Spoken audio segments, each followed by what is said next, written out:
નવી નવી રેસીપીઓ જોવા માટે મારી ચેનલ હર્ષા કુકિંગ ગુજરાતીને સબસ્ક્રાઇબ કરો અને લાઈક પણ આપો.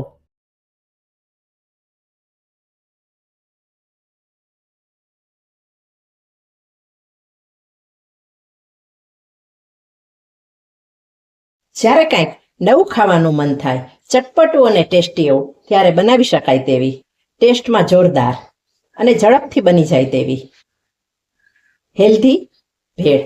અને આ ભેળ સાદી ભેળ નથી, આ ભેળ છે ખમણની ભેળ. તો ચાલો બનાવવાનું શરૂ કરીએ આજની રેસીપી, ટેસ્ટી, મજેદાર અને હેલ્ધી ખમણની ઝટપટ બની જાય તેવી ભેળ.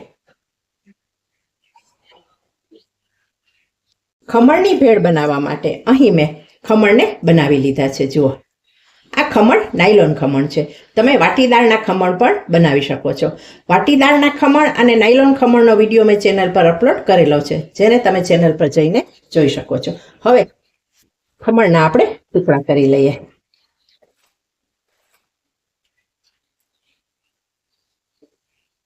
ટુકડા કર્યા પછી હવે આપણે ખમણનો ભૂકો કરીશું. ખમણને બાઉલમાં લઈ લીધા પછી આપણે હાથેથી ભૂકો કરી લેશું. ખમણની ભેળ બનાવવા માટે અહીં ખમણનો ભૂકો કરી લીધો છે.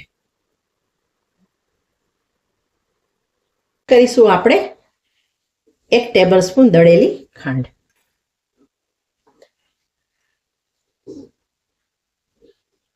5 ચમચી ચાટ મસાલો,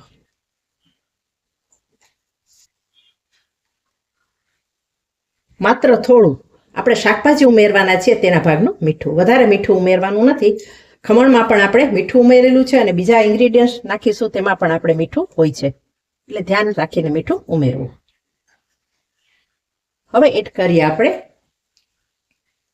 લીલા મરચાના ટુકડા. ઓપ્શનલ છે, તમારે જો નાખવા હોય તો નાખી શકો છો. ત્યાર પછી કાપેલી ડુંગળી, કાપેલું ટામેટું,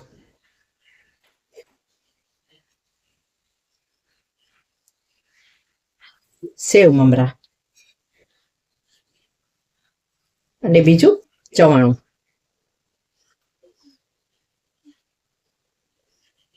કોથમરી એડ કરી દઈએ અને હવે સરસ રીતે આપણે મિક્સ કરી લઈએ.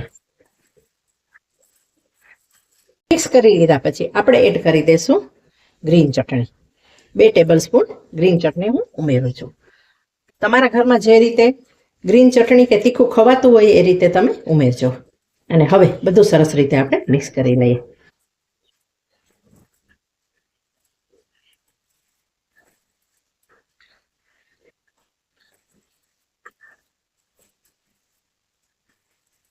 તૈયાર થઈ ગઈ છે સવારના કે સાંજના નાસ્તા માટે, ટિફિન કે લંચ બોક્સમાં અપાય તેવી, અને ઘરે મહેમાનો પણ આવે તો પીરસી શકાય તેવી નવા સ્વાદની ખમણની ભેળ.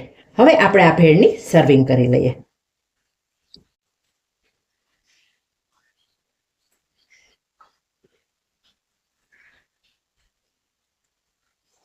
એક જ પ્રકારની ભેળ ખાઈને કંટાળી ગયા હોય ને, તો આ નવા સ્વાદની ભેળ ઘરના બધા પસંદ કરે તેવી બને છે અને ઝડપથી બની જાય છે અને હેલ્ધી પણ છે. વિડીયો સારો લાગ્યો હોય તો વિડીયોને વધુને વધુ શેર કરજો, લાઈક કરજો, કોમેન્ટ કરજો અને ચેનલ પર તમે પહેલી વાર આવ્યા છો તો ચેનલને સબસ્ક્રાઇબ કરી દેજો. હવે આ ભેળને આપણે બેસનની બારીક સેવથી ગાર્નિશ કરી દેશું. સાથે ઉપરથી ટામેટાના ટુકડા, ડુંગળીના ટુકડા અને થોડી કોથમરી એડ કરી દેશું. હવે મળીશું બીજી જ નવી રેસીપી સાથે.